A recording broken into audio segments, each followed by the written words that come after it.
Bom, pessoal, dando continuidade na nossa capacitação, agora a gente vai falar propriamente dito, que é o assunto do momento, né? Visão geral sobre o novo coronavírus, que é o Covid-19.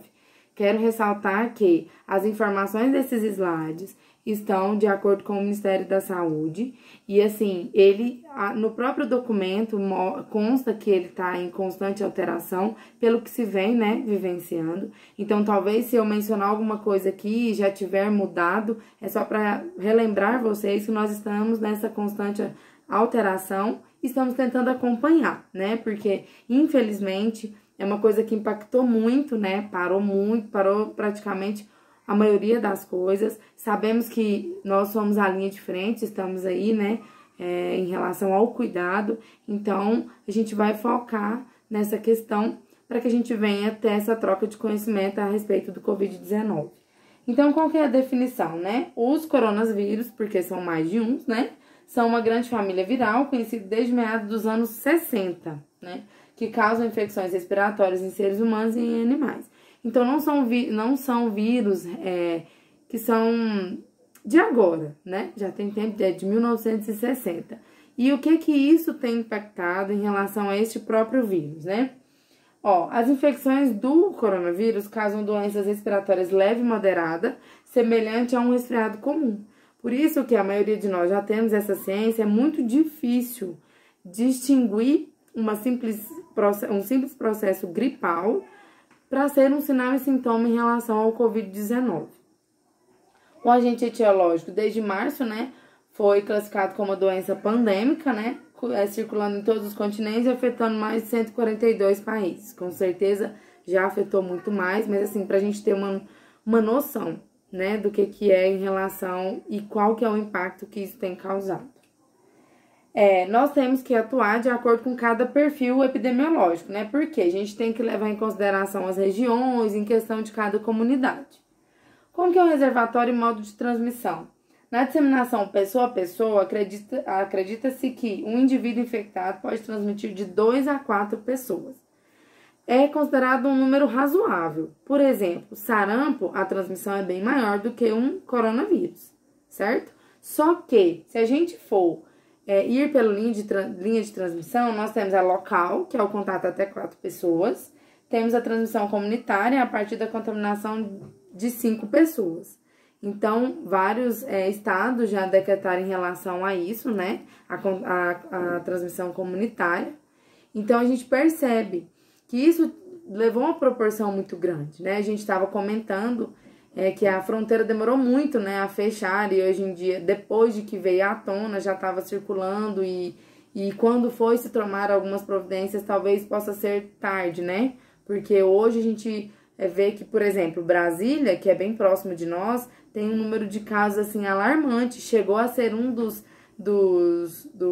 estados que estavam entre os 3 primeiros, né? De tantos números e casos que estavam tendo. E a gente vê que isso vai oscilando entre cada dia que a gente vê o jornal, os noticiários, nos traz uma realidade, assim, impactante mesmo. E qual que é a dificuldade?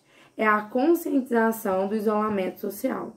Porque as pessoas, o brasileiro em si, né, tem mais essa afetividade, e as pessoas não entendem que o isolamento social, ele pode sim ter grande valia em questão do Covid-19, mas ainda não é claro para todos. Então, eu e você, como profissionais da saúde, nós precisamos fazer a nossa parte, precisamos ter conscientização, nós precisamos reforçar isso para a comunidade, para a população, para que eles entendam. Como que é a transmissão em relação do coronavírus, né, do Covid-19? Então, é pelo ar ou por contato pessoal com secreção contaminada, como espirros, tosse, gotículas, catarro, contato pessoal próximo, né, como toque ou aperto de mão, e contato com objeto ou superfície contaminada, seguindo de contato com a boca, nariz ou olhos. Por quê? Porque, infelizmente, nós não conseguimos visualizar. Então, por exemplo, as gotículas são macromoléculas, nós não conseguimos visualizá-la. As gotículas afetam mais as vias aéreas superiores. Os aerossóis, que são micro, né, moléculas, afetam mais as vias aéreas inferiores. Então, como nós não conseguimos visualizá-los, nós não sabemos quem tem, deixou de ter, porque às vezes a pessoa ela pode estar contaminada com Covid-19, mas ser assintomática. Então, fica muito complicado. Para isso, nós precisamos sim focar na prevenção, naquilo que vem sempre reforçando. A gente vai ver que tem outros assuntos que são assuntos que a gente vê todos os dias, mas que no momento que nós estamos vivendo são primordiais, né? Então, assim, a gente vê em relação às etiquetas em questão de espirrar, por exemplo, muitos usam o braço ou usam a mão, mas lembrando que tem que fazer a desinfecção, limpar e usar o álcool em gel, água e sabão, tanto no braço quanto nas mãos, porque senão não adianta, né? A distância, né, em relação a menos de 2 metros. Por quê? Porque as gotículas e os aerossóis, a 1 metro, ele ainda permanece lá. Passando disso, ele perde a força e ele cai, certo? Mas ele caindo, a gente entra nessa situação em questão da superfície, porque ele na superfície, ele pode durar até 9 dias. Então, a gente vai reforçar muito mais essa questão de limpeza de superfície. Qual que é o período de incubação? Médio de incubação é de 5,2 dias até pode chegar de 12 dias.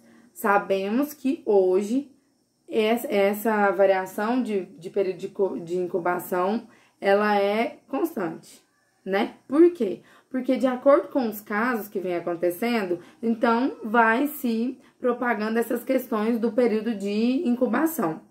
É claro que tem alguns pacientes que têm algumas comorbidades e precisa ser verificado, né? Porque nem sempre é somente pelo o Covid-19, tem algumas comorbidades, mas que veio que é comprovado, e tanto é que dos noticiários que passou, uma das primeiras mortes no Brasil, já o paciente morreu antes de 5 dias, mas ele tinha algumas comorbidades. Então, assim, isso tudo depende da questão dos estudos.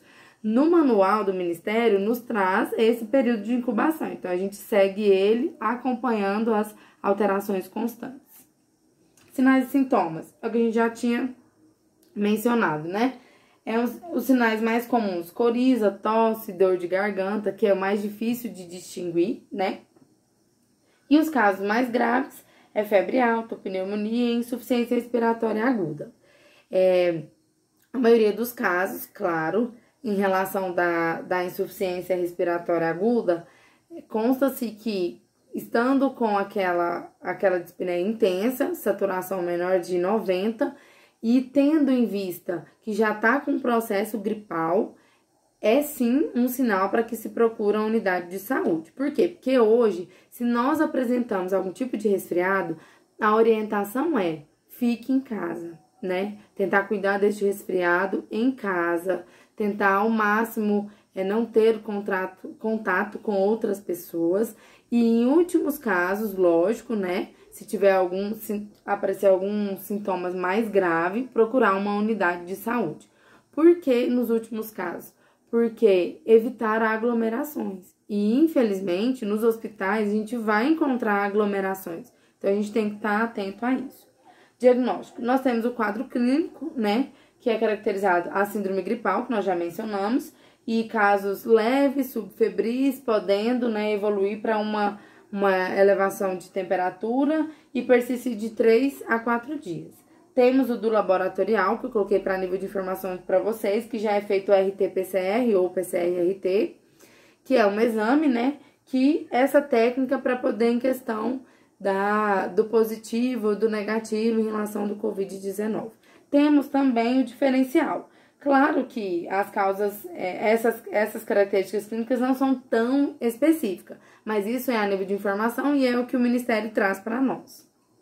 Os casos operacionais, isso no caso de suspeito de coronavírus 2019. Viajante, sempre é importante estar perguntando em questão se nos últimos 14 dias retornou, né, de alguma viagem internacional ou qualquer lugar e apresente febre ou também algum sinal e sintomas de alterações respiratórias. Temos o contato próximo, que também é importante perguntar se teve alguma questão de viagem, né? E também ou teve algum contato com alguém que foi suspeito, né, do Covid-19. E da mesma maneira que a anterior, se apresentou febre ou alterações no padrão respiratório.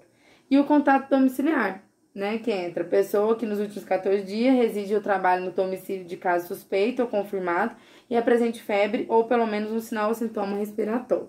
Então, assim, não é que eu e você somos o próprio coronavírus em relação a chegar ao nosso paciente, não é isso. Eu entendo que a aflição de vocês e o que os familiares têm transpassado para vocês é isso, que parece que nós estamos contaminados e tem que tomar cuidado com tudo. Nossas precauções, nós iremos mantê-las e intensificá-las. Claro que, se nós temos essa distância inferior a 2 metros com o nosso paciente, qual que é a barreira de proteção? Máscara cirúrgica. É a cirúrgica, não precisa se preocupar, não é a N95. Por quê? Nós precisamos de uma barreira, certo? Tudo bem que nós temos grandes problemas com as questões de máscaras. Ficamos aí um tempo sem máscaras, algumas famílias, algumas casas se adaptaram pelas máscaras de tecido, né? Para ser uma forma de barreira.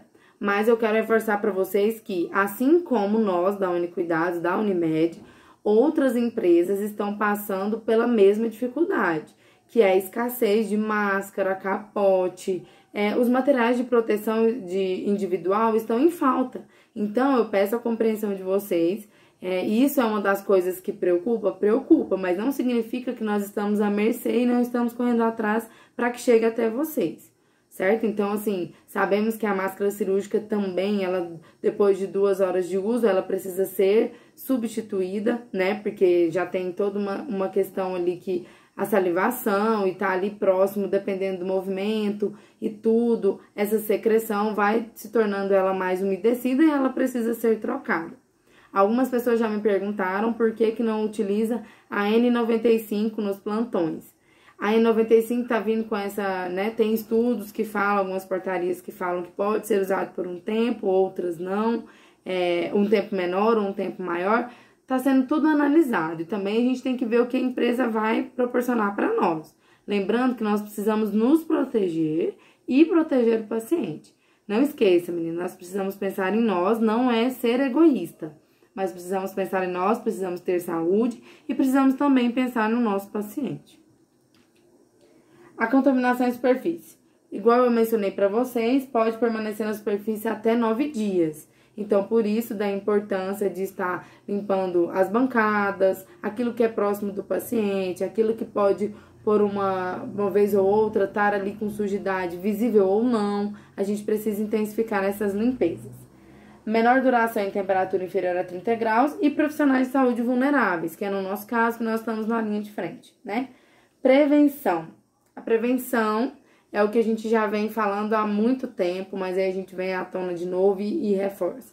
Aí nós temos evitar o contato próximo com pessoas que apresentam infecção respiratória aguda, realizar frequentemente a higienização das mãos, nós vamos falar sobre isso, mas utilizar sempre os lenços descartáveis, cubra o nariz ou a boca ao tossir, né?